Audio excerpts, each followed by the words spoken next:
Лечу к своему водителю, его остановила полиция, и она не может дальше ехать. Не надо твои 100 злотых, я делать, потом не сказал, вообще нет проблемы. Так я радовался, что машина приносит деньги, а сейчас полиция будет меня иметь в тузах. Всем привет! Ну что, заждались нового видео? И вот уже я тут. Чтобы рассказать вам о удивительной концовке этой истории с молодыми дерзкими парнями из Узбекистана, которые арендовали мою Шкоду АГ2 для работы и в итоге намотали ее на за***.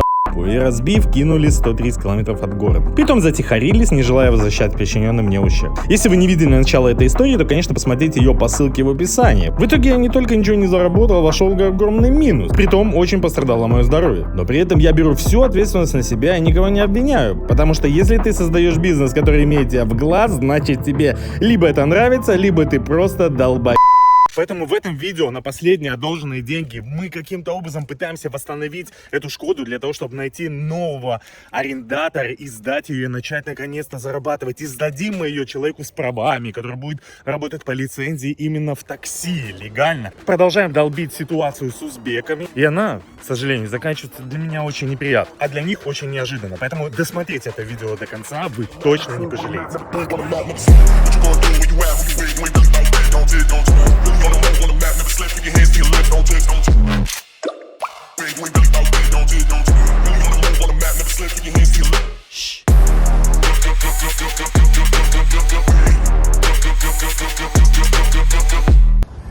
Шкода на коробке механика лучший автомобиль для такси. Дешево, надежно и для здоровья полезно. В итоге, восстановив машину, я ее все-таки сдал. Нашел очень быстро нового водителя, буквально за один день сдал его порядочному молодому парню, который начал работать именно в такси. Использовать машину по назначению. Он всегда платил и продолжает, кстати, до сих пор арендовать. Привет тебе, если смотришь, машину по назначению, платит в срок, и с ним нету никаких проблем. Но есть проблемы с машиной, потому что, как вы понимаете, она не новая, а я тот еще кузовщик. Перекрытие слоев краской в цвет. Поэтому в один прекрасный день утром я получаю довольно-таки неприятный звонок. Лечу к своему водителю, его остановила полиция из-за дырки в пороге, из-за того, что горит чек-энджин и то, что нету запаски, короче, его вовсю дрючат. Машину сказали, забирайте на эвакуаторе, она не может дальше ехать. А вот эти узбеки, которые сделали мне плохую проблему, я-то ночью езжу, до этого обычно не докапываются. Но тут такая проблема, что на центральном автовокзале стоят полицейские, они, видимо, у них какой-то рейд, им сказали, короче, долбить всех, поэтому тут, к сожалению... Наши полномочия все.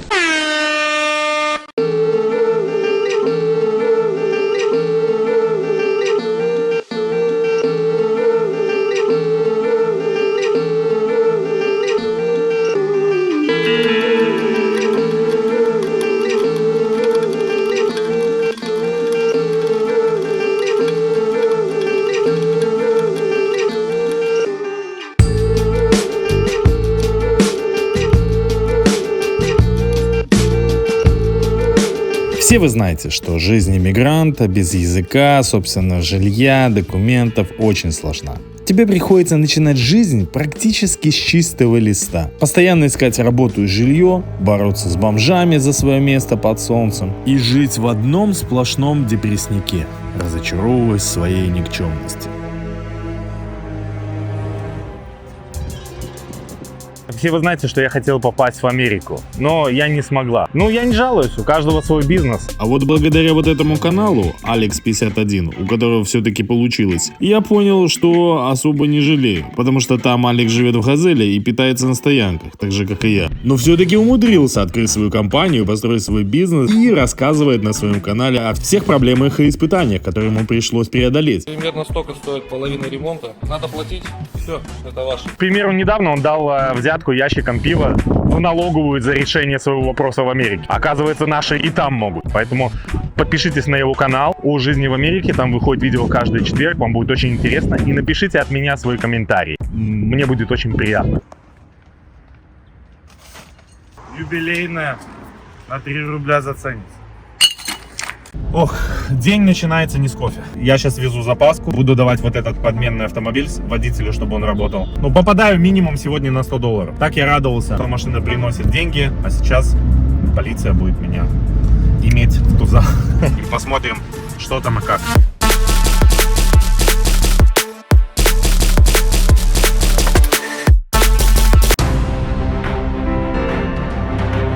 точно будет какой-то автомобиль останавливать, полностью проверять. Surprise, motherfucker! Он заглядывает внутрь, в салон, нашел жертву. Хотя, по-моему, никого нету в салоне. Или есть, я просто не вижу. Ну, все, говорит, документики, пожалуйста, предъявите. Пиздец. Короче, смотрите, ходит полиция, там полиция, задержали документы водителя, в общем, аннулировали паспорт, техпаспорт, и эта машина сейчас только на эвакуаторе уедет.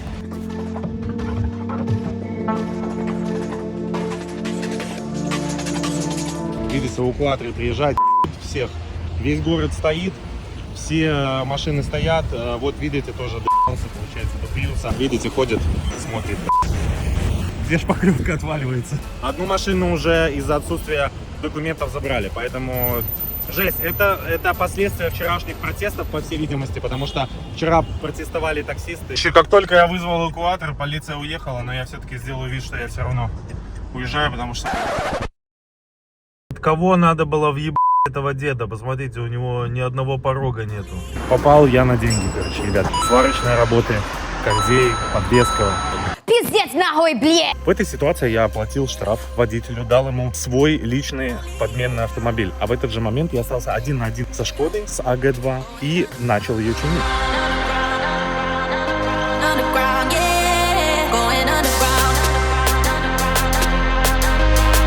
В общем, ребята, отдал машину на переварку порога. Такси до дома будет стоить $40, ребята. Ох, когда я таксую, я никогда таких цен не видел.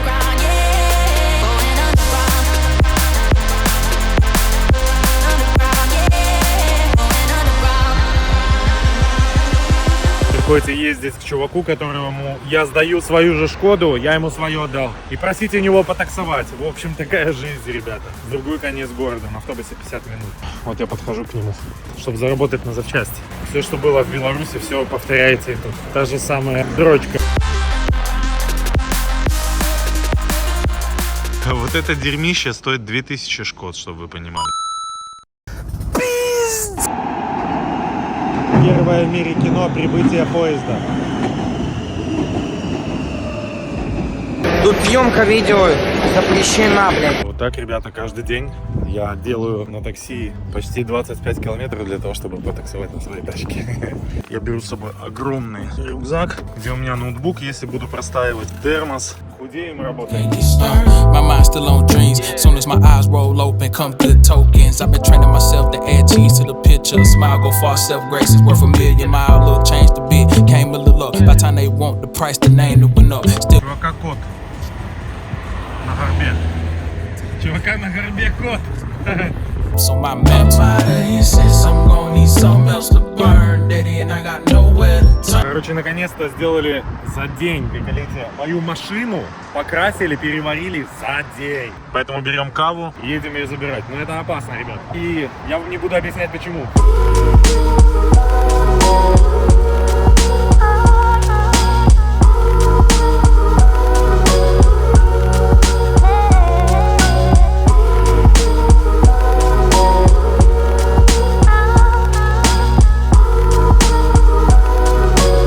Короче, вот, ребята, машину забрали. Арсен нам сделал очень быстро. Для меня это очень устраивает. 500 злотых всего лишь навсего.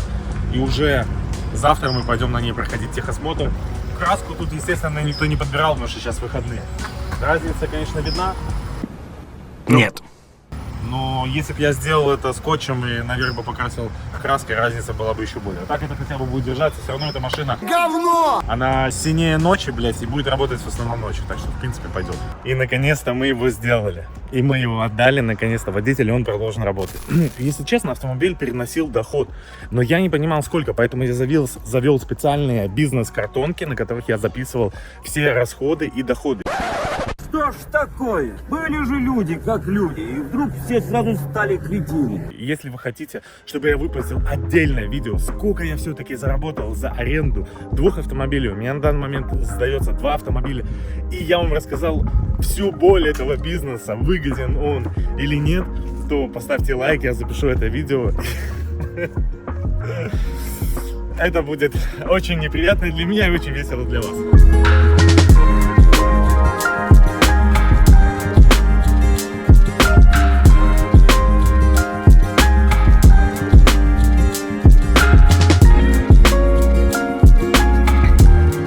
каждую неделю я получал по $100, по 400 злотых за аренду автомобиля, и в принципе не было абсолютно никаких проблем.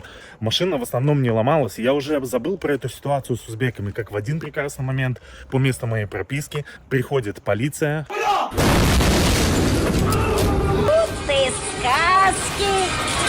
И у меня начинаются проблемы. Сколько можно, блядь? Сколько можно?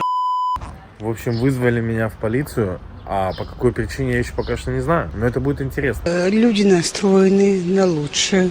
И пойду я с адвокатом. A few moments later. Хорошо, что я все записывал и снимал на видео. Мне показали фотографии, что эти ребята вдолбали мою машину на паркинге, уехали. Нашелся свидетель, который это видел, что они уехали, они оставили информацию. И вдолбали они машину практически в первую неделю того, когда я дал им в аренду. Поэтому я дал все показания как свидетель, и сейчас этих ребят будут искать. В общем, из-за этого они полностью испортили себе всю жизнь. И я более чем уверен, что их найдут. И я был бы рад, чтобы их нашли. Да здравствует наш суд! Классно, вообще. Как вы поняли, собрал я полный джекпот. Все проблемы на свою жопу с первыми же арендодателями. Блин, ну насколько можно быть такими тупыми? Просто делать такую дичь. Это, я не знаю, напишите сами, что вы думаете в комментариях. Вдолбать чужой автомобиль, уехать с места происшествия, продолжать арендовать этот автомобиль и в итоге его, блядь, оставить на штрафстоянке и заиметь проблемы, по сути, в Европе на всю свою жизнь. Да, конечно, неплохо.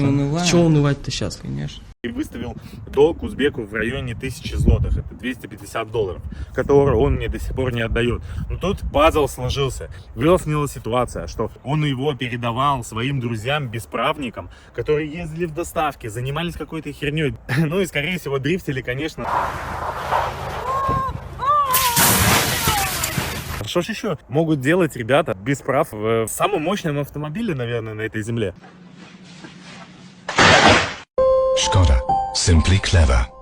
То есть ребята ударили автомобиль, никому ничего не сказали, не оставили никакой записки и свалили. Это все попало на видеокамеры. Меня вызвали, потому что этот автомобиль зарегистрирован на меня. Но слава богу, что я додумался тогда составить с ними договор, что это именно они арендовали. И самое главное, что были даже видны их лица, и они не совпадали, естественно, с моим. Сейчас этих ребят ищут. Время летело, погода становилась жарче, а в Шкоде не работал кондиционер. А как мы знаем, ремонт этой системы очень дорогостоящий, даже на родине, не говоря уже о Европе. Сколько? Где-то примерно столько стоит половина ремонта. Да ты что, охуел, блядь, сука? Тут могут зарядить конских денег, а многие не готовы даже браться за такое старое авто. Ведь там может быть все, что угодно. От помятого узбеком радиатора до сушителя компрессора или просто трещины тонкостенной алюминиевой трубки. Тем не менее, я нахожу по знакомству отличного парня на гаражах, который заправляет мне шкодку с ручных баллонов за $65. Я молюсь, что система запустится. В итоге она наконец оживилась, и моей радости не было предела. Но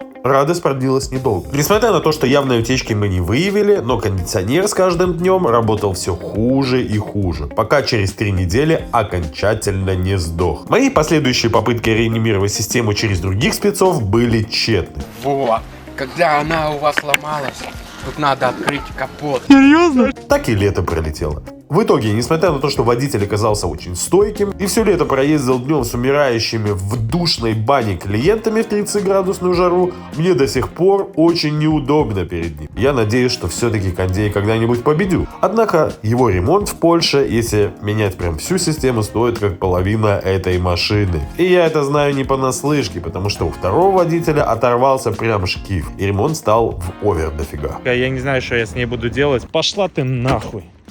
Впрочем, это уже совсем другая история. И уже я про это все забыл.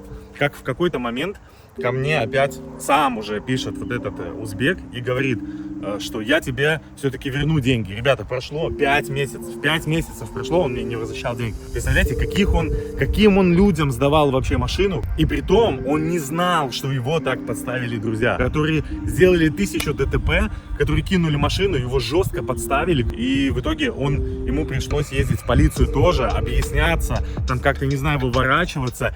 И самое, что интересное, что он отдал долг. Да ладно, да ладно! Тут 1000 злотых, которые, по всей видимости, либо был у меня хороший адвокат, кстати, если вы хотите, с ним будет следующее видео, или просто были хорошие полицейские, которые объяснили, что так делать нельзя и нужно долги отдавать. Узбек красавчик, возвратил все деньги, очистил свою карму, и к нему, в принципе, никаких я абсолютно претензий не имею. Это пацан, который по своей дурости, наверное, 18 лет попал в такую передрягу. Шоколад ни в чем не виноват, пацаны. Если ты мужчина, меня слушаешь сюда. Короче, смотрите, в общем, они созвонились со мной и решили забрать их мусор. Сюда подъезжай, бля, сюда вот, сюда подъезжай, если ты мужчина, бля. Что из себя представляет их мусор? Во-первых, это телефон, который никогда в жизни не включится. Потому что если бы он включился, я бы его давно продал. Это бизнес, И это, конечно же, очень нужный шарфик, очень модный, как вы поняли. И это кепи, блядь, Ленина, 40 лет октября. Вот это все. Ну еще, конечно, вот эта сумка Глова. Вот эта сумка Глова. Притом не порванная, целая. Вот это все им нужно вернуть.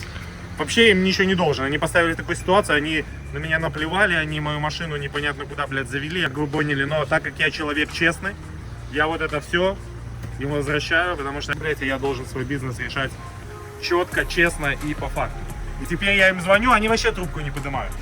Поэтому я вот эту хуйню оставляю тут. Если вы хотите, вы можете сюда приезжать, вот этот мусор, блядь, забирать. Я должен был его, кстати, выкинуть, блядь. Мне столько наплевать. Вот, сегодня они говорят одно, завтра другое. И вы, кстати, можете увидеть, много таких историй увидеть. Я оставлю внизу ссылочку, называется «Черный список Варшавы». Там очень много людей, которые взяли когда-то машину и очень плохо с ними поступили. Там очень много информации. Возможно, вы найдете там своих друзей. Самое хреновое, если вы найдете там себя, блядь. Все, вот он стоит. Здорово! Да, все нормально, привет. Как дела? Да, нормально. Это вообще не знаю, я звонил ему, вообще на вопрос мои звонили. Я не смотри, короче, вот все, что было тут, вот там было много мусора, это, короче, сумку я выкинул, пускай они сами покупают, очки, телефон, остальное там было мусор, но я его просто, блядь, повыкидывал. Это он не сказал, потому что я не знаю, это если это мусор. Понимаете, а что там в полиции сказали, кстати? Меня сказал, я только платить обеспечение, там 100 злотых, потому что на машине чуть-чуть проблема есть, он сказал. Страховка покрыла, получается, вот это все. А твоим друзьям что-то будет за то, что они это сделали? Только нет? На меня, да. Вот это поворот! Не надо твои 100 злотых, я делать, потом не сказал, вообще нет проблемы. Вот так вот. Я понял, ну ты как не виноват, и мне просто жаль, что ты за них отвечаешь, потому что на тебя был... Ты нормальный парень, но ты просто передал немножко непонятным людям эту машину. Я тоже не знаю... Мораль всей песни такова, что рано или поздно все тайное становится явным.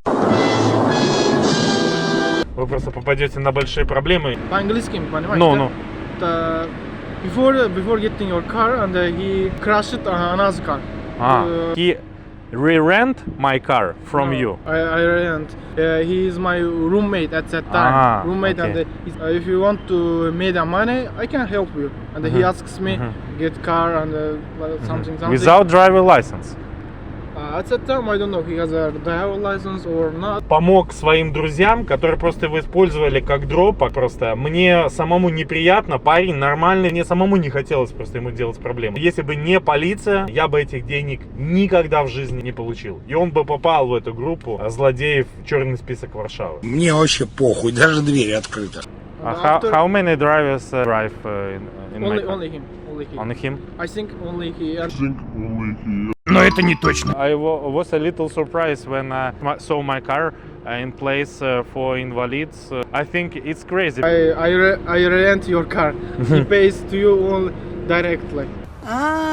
Окей, ты нормальный парень. У тебя все будет хорошо. В общем, напишите, что вы думаете. Проблема, когда ты сдаешь людям, которые не твоей национальности, во-первых, языковой барьер, так как человек, который берет у тебя машину, он не несет материальной ответственности никак. Единственное, что у тебя есть, это кауция, которую ты берешь. Она зачастую небольшая, $100. Такого плана машины, как Шкода. Этот бизнес создан, по сути, чтобы иметь тебя.